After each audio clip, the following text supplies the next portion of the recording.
Avant, pour faire une demande de bourse de collège, il fallait remplir un formulaire papier, joindre son avis d'impôt sur le revenu et l'envoyer par courrier ou la remettre au collège. Mais ça, c'était avant.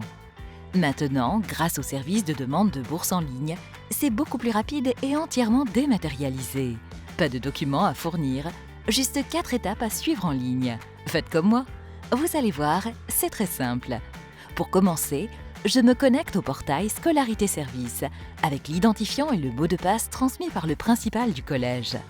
J'arrive donc sur la page d'accueil. Je clique sur « Bourse de collège ». Le demandeur, c'est moi, Joëlle Dupont, mère d'Arnaud. Je vérifie les infos, je corrige si besoin. Ensuite, je clique sur « Je fais ma demande en ligne ». Si un changement de ma situation familiale ou professionnelle a entraîné en 2017 une baisse de mes revenus par rapport à 2016, je coche la case. Je rentre mon numéro fiscal et la référence de mon avis d'impôt 2017 sur les revenus 2016. Mais pas besoin de le scanner ou de le transmettre, contrairement à la demande papier. Bien sûr, le transfert des données par les services fiscaux au collège est sécurisé. Je donne mon consentement et je poursuis.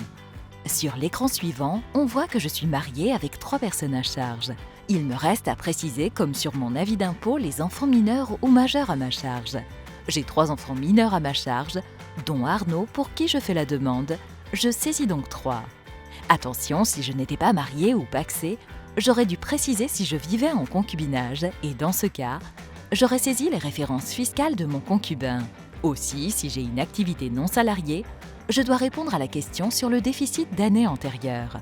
Sur l'écran suivant, je vois que je fais ma demande pour Arnaud et que je n'ai pas d'autres demandes à faire pour Léa qui est dans le même collège.